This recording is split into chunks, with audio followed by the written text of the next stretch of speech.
Hi, everyone. Thanks for joining the podcast today. Today I got my first returning guest, Nick McElvain. Nick, you're the first repeat guest on my podcast, so congratulations. That's kind of a big deal. Thanks for joining me. Yep, my pleasure. I had no idea I was the first repeat guest, so I must be doing something right. So thank you, Imran. I'm happy to be here. Yeah, I guess it helps that we talk all the time and everything. So yeah, True. definitely. All right. So, the topic today is going to be focused completely on Employee Central, right? You live and breathe Employee Central every day, Nick. You talk to customers every day. You talk to partners. You talk to our internal experts. It's a huge part of what you do. I know you also focus on onboarding and other things, but, EC is where your heart is, right? That is true. Easy is my heart. It's the heart of talents, the heart of many things. I know. All right, so my audience is actually pretty familiar with SuccessFactors. I think most people probably are familiar with Employee Central, but you know what? Give me your quick overview of it, Nick. Okay, so I'll do a very concise overview of what Employee Central is. And I'm going to try to do it. My first thing is I'll do it in one sentence. How about that? A Okay. single sentence. What is Employee Central? Then I'll elaborate a little. But my single Wait, wait, sentence wait, would wait, be, wait, wait. yeah. The best core HR system on the planet, right? Is that it? No. Okay, that's good. I like the lightning spin, Imran. That was good. Um, so that's good. All right. So, all right, here's my one sentence. But what you said is true. My one sentence. All right. So, Employee Central is designed to be the system of record for employee data and organizational entities. Period.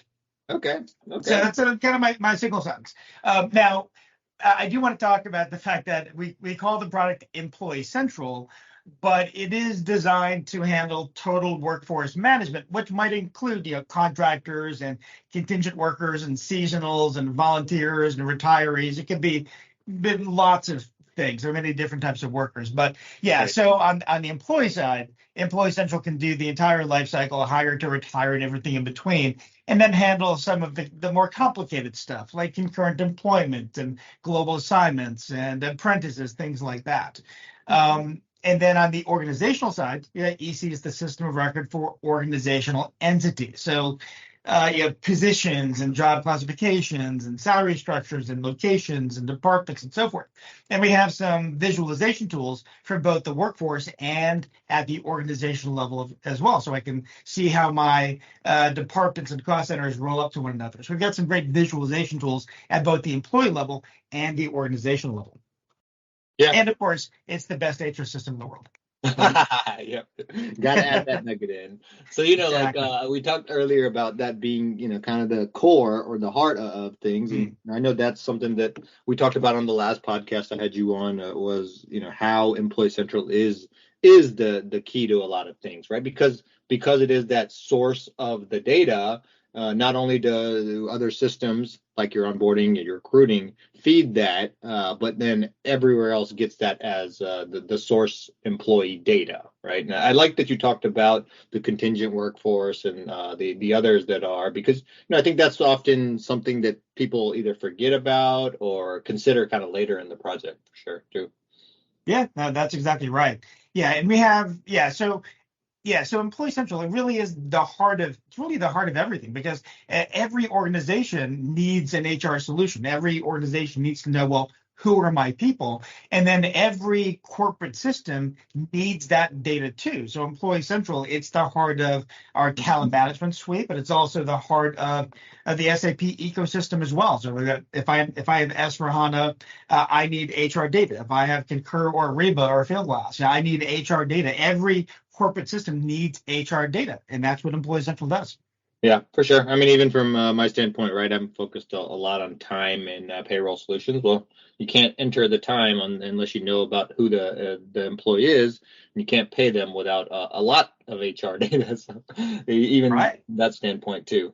So, all Yeah. right, And let's you switch need to gears. know just one more thing. Like, not only do you need to know who they are, like who the employee is, but also like who do they report to and what location are they in and what country and what union and like all that. So, and that stuff, like all of that data, it drives like the rules and the workflows and the approvals and reports in other systems downstream. So HR touches everything. It's really important to have a great, solid HR platform.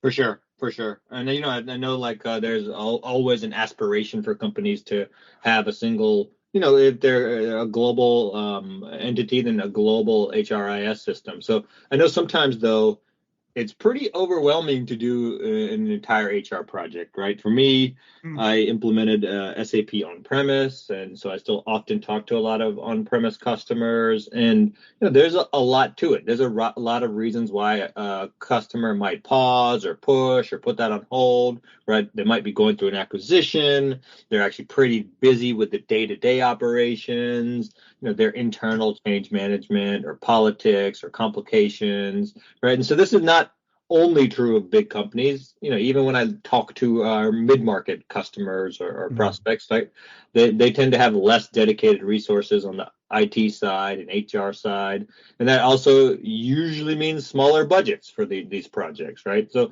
how can companies think about that differently, or is there a way for them to start their HR journey, without I guess necessarily a huge, big global transformation? Yeah, absolutely. So I agree with that. I think every organization aspires to have one single HRIS that covers all workers in all countries around the world. I think that's what every organization aspires to that.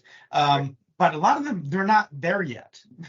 So there's a lot of organizations that have, whether they've grown organically or they've gone through acquisitions, a lot of organizations have multiple HRISs, and that has and there's a lot of just challenges in a situation like that. And all those organizations, they would like to get to one global HRIS that covers everybody, but they don't have the budget or the political will or the bandwidth to make that jump.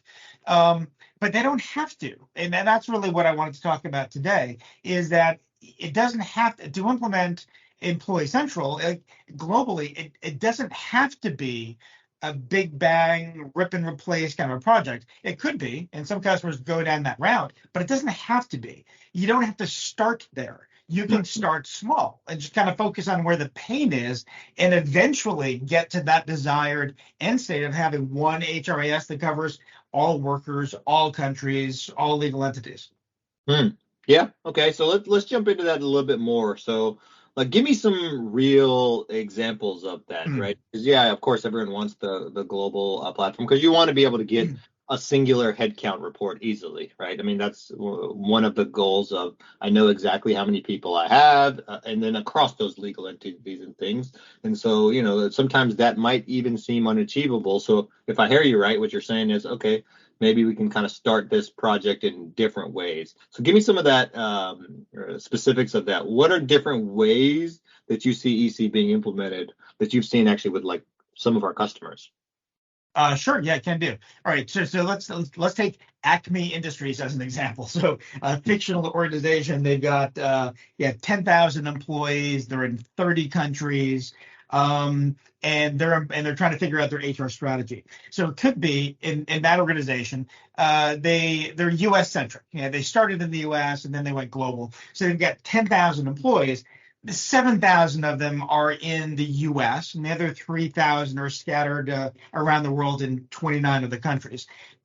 So in that case, they have a good HR solution in the home country, where they started in the U.S. But outside the U.S., they just have whatever local solution exists, and they've got 30 different HRISs. And maybe there's no desire to do something new in the US because maybe whatever they're doing in the US is okay and it's fine.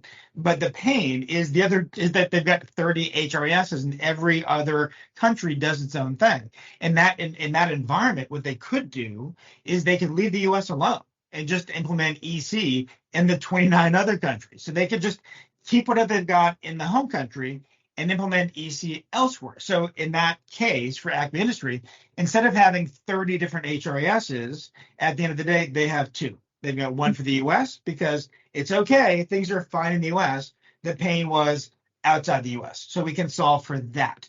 and they go from 30 HRISs to 2 HRISs. And then whenever the time is right, they can migrate the US into that global EC instance. Okay. That's not an uncommon scenario. Okay, that makes sense. So, what are some other the use cases?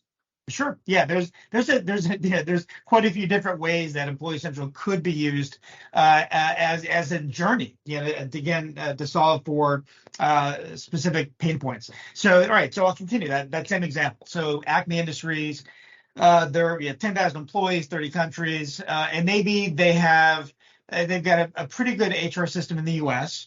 And for those 29 other countries, maybe they have. Maybe what they do is maybe they have. All right. So in that example, maybe what they've done is they have implemented whatever legacy HRIS they have for all the countries where they have more than 500 employees. So maybe in that case, the US is in that instance, and maybe 3 or 4 or 5 other larger countries at Acme Industries are in their global HRIS. But for the 25 countries that have less than 500 people, those countries are doing their own thing, probably with a local payroll provider. So in that case, what they could do is leave the countries with more than 500 employees in whatever they've got today, because that's not the pain point. The pain point are all the little countries that have 500 employees, 300 employees, 50 employees. That's where the pain is. So maybe they start there and just implement Employee Central where it's the long tail, where they have less than 500 employees or less than 300 employees or whatever makes sense. So that could be another approach. Just focus on idea.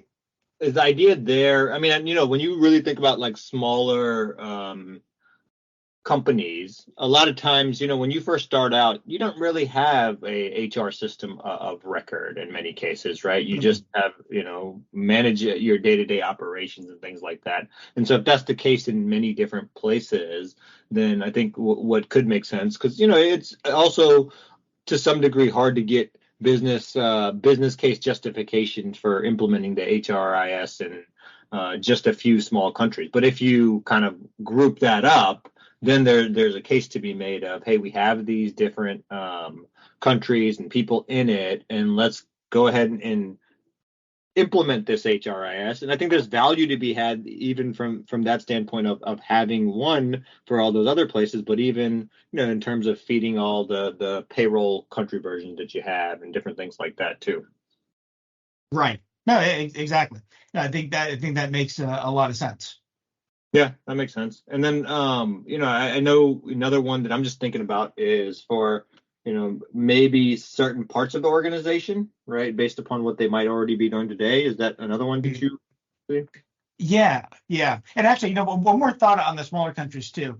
So one thing that I've seen in my career in HR systems is that a lot of legacy or older HR solutions, it's just not cost effective to implement in the small countries. That's why it never happens. But with Employee Central, we're agile and nimble, and to move into a new country, it's not a big deal. So that's why EC is actually good at tackling that long tail of lots of countries with small user populations. All right, so but getting to the next issue is organizations. An organization that has multiple HRISs, it may be so back to Acme Industries. So maybe they have, for whatever reason, 5 or 6 or 7 different HRISs across the organization. Maybe it's a regional thing. In that example, it could be that some of the HRIS instances they're doing okay. Maybe they're fairly new, they're fairly modern, and it's okay. And maybe in that example, let's say Acme has 7 different HRISs, and 4 of them are fairly new and modern, not much of a problem. But 3 of them, maybe it's a legacy on-premise thing. And that's the pain point. And now they're budgeting for, they've got to do an upgrade, and it's going to be a big project to upgrade some older technology. So in that case, if they have some modern HRISs for in some parts of the organization, leave those alone. But if there are other HRISs that are their end of life, or there's a costly upgrade that they're trying to plan for, all right, well, take those older HRISs where the pain is, move those to Employee Central. And then the other ones that are okay, take your time. When it's right for the organization, they can move to Employee Central as well. So it could be used just for the parts of the organization that have older, outdated HR technology. Specifically, if it's being sunsetted, or if there's a costly upgrade that's on the horizon. Mm-hmm. That makes sense. And like I think what I'm hearing across these different examples is areas of need or areas of pain point of where it might make sense to do this. And I have to also imagine, right? People usually get to a place where they have multiple HR systems through things like acquisitions over time, right? By companies or different things like that. You have different ventures that you go in, or you expand to different regions, and you try to move very agilely. And agilely, I don't think that's a word, but you try to move with agility. And so then you end up with this hodgepodge of different systems. So, I imagine that's another use case where it might make sense too. But I think the common denominator is that you don't have a central HRIS and there's a pain point somewhere. Right. All right. Well, let's elaborate on that. So the first kind of example that I talked about, Acme Industries, they're in 30 countries, and they grew organically. So they opened up in Japan, they opened up in South Africa, whatever it is, and they just went with some local HR payroll provider, but then it couldn't scale, and they've got their challenges. But the other one is Imran, what you just mentioned is maybe Acme Industries, maybe they didn't grow organically. Maybe they've been acquiring companies to feed their global expansion. And those acquired companies, they have their own legacy HRIS. So it might be based on acquisitions, or joint ventures as well. Subsidiaries that are running their own solution. So it could be that kind of a thing where maybe the corporate parent has an HRIS, but the pain point and the challenge is with an acquired company or a JV. And so what you can do is move those to Employee Central, and then later on when it makes sense, consolidate on Employee Central when the timing is right. So yeah, that's another way that this plays out. Okay, yeah, that makes sense. And I also think if that's the case, and you're looking at the ultimate goal of a global HRS, sometimes people might not want to make that big investment of a company-wide transformation, right? Because there's always, especially now, you have to get the business justification, the ROI, that type of stuff. So I think in many ways, what you're talking about also could be a proof of concept, all right, across the organization of, hey, we want to roll this out globally. And I would hope that that's the mindset you have of ultimately getting to one HR system of record. But, I think proving it out for, hey, just this acquired company that we have on a burning platform or whatever the use case that you kind of mentioned, that could also be a proof of concept toward a more broader justification. Is that, do you agree? Oh, absolutely. Yeah, starting small, and solving for a particular pain, whether it be a country or an acquisition, whatever it happens to be. Yeah, I mean, it's going to use it as a pilot. It's a proof point. If it can work here, it can work elsewhere. So it'll lower your upfront costs for sure, and lower your overall risk, and serve as proof that Employee Central will solve your needs. Absolutely. Okay. Okay. And that makes sense. I mean, I think you covered quite a bit of use cases, right? You have, doing it by different countries, especially if that's how your HR operations are kind of laid out, right? I think some of it depends upon that. We talked about, parts of the org that might have different systems. Then we talked about where you might be in a situation where you've acquired companies, and so you're dealing with different legacy tech. So I think that covers quite a bit of use cases. Any other ones that you might have? Well, there's one outlier. So all the ones we've discussed, that's the norm. Those are things that I see happen all the time. And there is one more use case, which is it's a little odd, and I've only seen it a few times, but it has been used. And that's where an organization, they have whatever they've got for HR today, is good enough. It's not a pain point. It's not a challenge. But the challenge might be around the total workforce. It's the contractors and the contingent workers that the HR team doesn't have visibility into. So I have seen in a couple of cases where a customer implements Employee Central, not for their employees, but only for their contractors, just because the HR team wants to see them. Like, who are they? Where are they? They want that visibility. So so at SAP we have Fieldglass, which is the system to procure contractors and pay them and invoicing, and that's really the system that drives that. But Employee Central can visualize those contractors, so you can see who they are, and you can see who they report to, and you got the reports and the metrics. So I have seen, again, it's not the norm, but I have seen on a few occasions customers start with contractors, which is a little unusual. But hey, but you asked if there's anything else.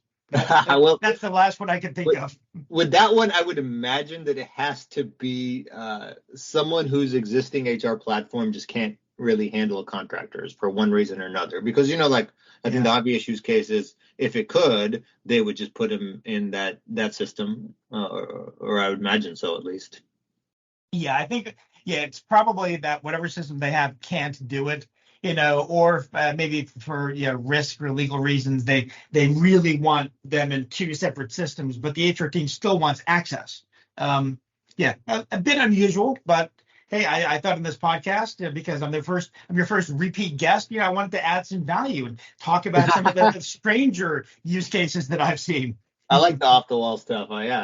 It's cool. And you obviously know this well, but we just had the press release go out for Employee Central, over 6,000 customers.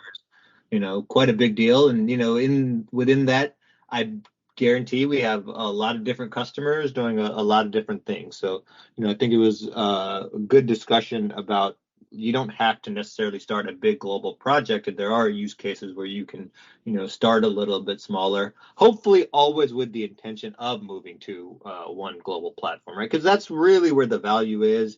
And then you simplify a lot of the complications that can occur, right? Cross company hiring and all those different things that you want one single platform for.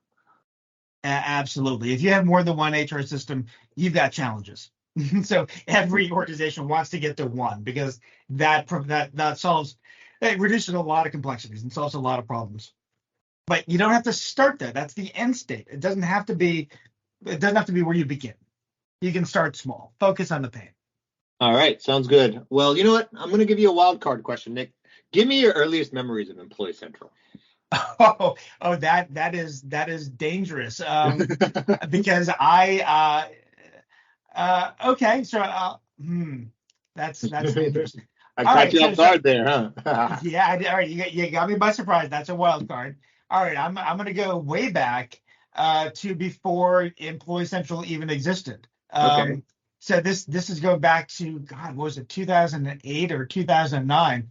I was asked to talk to Lars Dalgaard, our CEO at the time, to talk to him and make a pitch about, hey, we're a talent management vendor. Wouldn't it be great if we also had a core HR solution? So I was asked to make a pitch to Lars to say, hey, we should build out a core HR solution to round out our talent suite. And core HR, that is the core of the system that drives everything, and we should build that product. And much to my surprise, Lars said, yeah, we're going to do this. Well, that was interesting, because I wasn't expecting that. I was expecting, I don't know, you to talk about the first customer or this, but you actually went pre-inception to pitching the business case to build Employee Central. Well done, Nick. I like that. I got to keep you on your toes, Imran. I know. You surprised me with the question, so I wanted to surprise you with the answer. Okay. Well, cool. All right. Can you just think about how far? It must be amazing. I wish I could have been a fly on the wall in that room. Transport back to time and just kind of hear that conversation. But can you tell me a little bit about the growth, the maturity, right? Going from pitching an idea to see it have 6,000 customers. Tell me a little bit about that. Wow. I can say that it's been an honor and a privilege in the ride of my life to help launch a new global HRIS, and then see it today with over 6,000 customers. So it's been an amazing and sometimes exhausting journey. But yeah, so back in like 2009, 2010, 2011, yeah, it was hard. It was a challenge. I mean, the product had a lot of limitations back then. It was a young product. We were aspiring to become a global product, and we had some global capabilities too. But back then, it was finding customers with an early adopter mentality that were willing to partner with us to build out a new solution. So it was finding those customers, building relationship, getting their buy-in, getting their support, and then building out the product and make sure those first customers were successful. So yeah, it was exciting for sure. All the way from that to now, we were talking about doing transactions with a Joule, right, and artificial intelligence, and gosh, my goodness, how far we've come, right? Yes, it's amazing that we have over 6,000 customers. So I'm waiting for the day, and I don't know when it's going to be, but I want the press. I think I'm going to have to frame it. But whenever we have the press release that says we have 10,000 customers, I'm going to frame that and put it on my wall. All right. Well, hopefully sooner rather than later. All right, Nick. Well, I caught you probably off guard with the last two questions, but appreciate you joining me. Always nice to hear your expertise, and I appreciate it. Absolutely. Well, thanks for having me back, and maybe it'll be a three-peat someday. Who knows? Yeah, maybe so. All right. Thanks. Bye. All right. Thank you. Bye-bye.